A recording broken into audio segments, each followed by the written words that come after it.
everyone, welcome back to my channel. It's been quite a kind of stressful day as I had my COVID and flu jabs at 11 AM today. I had to have them privately because I'm no longer eligible for the COVID jab on the NHS. I've been eligible for the COVID jabs for the last, ever since the start of the pandemic I've been eligible, but this year that eligibility was declined. Thank you very much, Labour government. So much for change, eh? Anyway, yes, so I've had to fork out a small fortune to go private. I decided to get the COVID and flu jabs together because although I am still eligible for flu on the NHS, I just thought because the flu jab isn't too expensive, it's like the cheaper of the two, £13 I think it was, I thought it just was less stressful to just get them done together, because I could have had the flu one on the NHS for free, but then I'd have to have another, that would just spread out for stress, so I just thought get it done with all together, because the main cost was the COVID jab and the home visit, which is the extra price tag I had to pay, so I had to send someone out.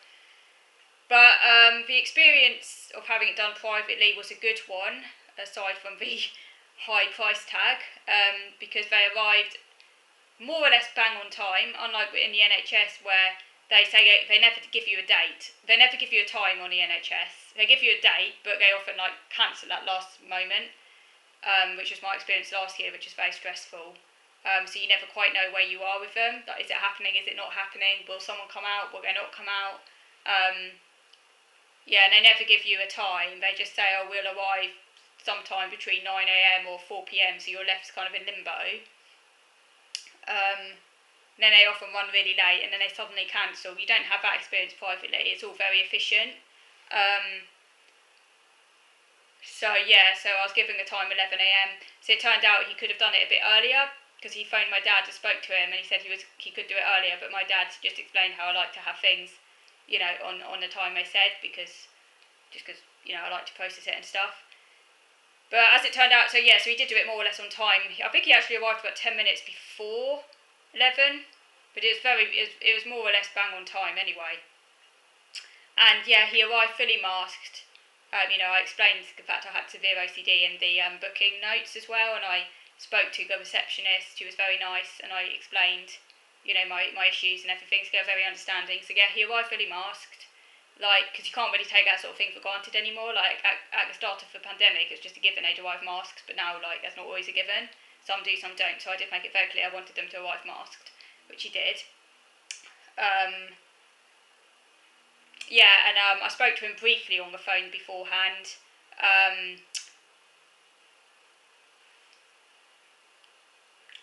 Because I was having the COVID and the flu jab, so I just told him what arm to do the jabs in. I always have the COVID jab in my right arm, this arm. Because, like I say, there's no rhyme or reason to that. It's just because that's the arm it's always been done in, and I don't like to change it. And the flu jab in the left. And he said, would you like a plaster? And I said yes, because I just like having a plaster on it afterwards, just in case, there's a little bit of blood or something, and I'm really squeamish about blood, so I'm like, yeah, put a plaster on. I also said, don't talk to me during it, and he said, that's fine. It was all done very quickly. I was wearing my mask, good old FFP3. Don't really need to wear an FFP3 for that sort of brief contact outside, but me with my OCD, I go for maximum protection, so it has to be FFP3 every time. So yes, I did stock up on some FFP3 masks. I hardly ever wear masks because I'm housebound, but I like to have a supply of them for events like this, or when people have to come in to do important work, repairing my bathroom tiles. I'm going to have lino put on them. It shouldn't take too long in theory, but that's going to be quite stressful because they're also going to have to come and measure it as well. But I've got a very, very small bathroom, so it shouldn't take too long, but it's still going to be quite stressful. But I so need this job done. There's a good shop, by the way, for wearing masks, which you're probably aware of if you do buy masks. It's the UK Mask Store can't remember the exact name, if that's exactly what it's called. I think something like UK Mask Shop or something, but they sell a whole range of different masks. I wear children's, because I've got such a small face, children's masks fit me better, but it's a good site because the masks there, you can buy them individually, because obviously if you're buying them in bulk, they can be quite expensive, particularly if you don't know if they're going to fit you or not, but you can buy them for like one for £1, so it's like not a big sum of money that you're potentially wasting if it doesn't work, just like £1, and it's free delivery, so you can kind of shop around, because it can take a little bit of time to find a mask that actually fits you, and you do sometimes have to kind of shop around a little bit. It's a bit like finding out what shoe size you are and stuff like that. It can take a bit of trial and error, but yeah, they sell like FFP3s on there anyway, which is the highest protection. I think in America that's N95, is it? Something like that, because they have it's different in America, isn't it? It's a different, I think it might be N95 in America, and in the UK it's FFP1, FFP2, FFP3, and the higher up you get, the more protection you have. So obviously me with my OCD, it has to be FFP3 every single time. So FFP3 is sometimes a bit more expensive, but you know, I don't wear masks that often because I'm housebound, so when I do, I want to wear the most effective one, and it gives me more peace of mind. Now I know it's a respirator mask, and it's going to give me maximum protection. I also wear 2 masks as well for extra protection. I have the FFP3, and then I wear just like a standard cloth mask on top, which just kind of helps it seal a bit better, you know. So yeah. So anyway, so it's all done now. I haven't really been able to do anything else today. I've just been processing it. Like literally, like before he arrived, I couldn't really do anything productive because I can't, because my brain literally can't do anything really productive when I've got something like this.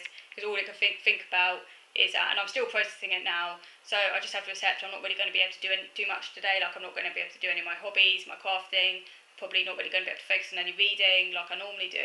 It's going to be a bit of a like not really doing anything day, which I don't like because I want to be doing stuff and I hate it when I can't do stuff. But I just have to accept it. It's part of being disabled, you know. Something like this, well, the condition I have, when something like this happens, you know, it literally takes up all of my processing capacity. So I literally can't really do. I could do a video like I'm doing now because it's kind of helping me process it. But and I just like talking to camera, you know. But yeah, I can't really do anything, you know, productive really, because I'm just processing this, and it's been very stressful. This whole week, by the way, is going to be quite stressful for me because I have the social worker appointment. Ooh, yeah. I really wish it wasn't this week. I've got with the vaccine, that's enough processing for this week. Thank you very much. But the thing is, I don't really want to cancel it or change it because these social worker appointments are so hard to come by. So when they offer them, you just have to go for it because it's so hard to get. And this is a review appointment, and it's going to be on Zoom, and it's on Thursday of this week. I'm glad it's after the vaccination as opposed to before it, because the vaccination was really weighing on my head, so I think it's better being after than before the vaccination on the whole. But yeah, I could do without an extra stress this week. But anyway, it is as it is. It's on Zoom, so it won't trigger my OCD or anything, but it's just from an autism perspective, it's going to be tiring because it's a social contact, and any social contact from an autism perspective is quite draining. I don't have social anxiety or anything. People often confuse the two. It's not anxiety, it's just that I have severe anxiety in other ways. You know, with my OCD, this obviously doesn't trigger OCD because I'm not seeing them face to face, so none of that anxiety will be involved. But it's not anxiety in the sense of fear of seeing them. It's not that type of anxiety. I don't get that, you know. I'm not a shy person or anything. People often confuse the two. It's very much connected to being autistic and the fact that any social contact like this is quite exhausting, because I don't even know this person. I've never met them before. I don't know what they're going to ask. There's a lot of uncertainties. It's just bloody draining. It basically takes up a lot of mental capacity.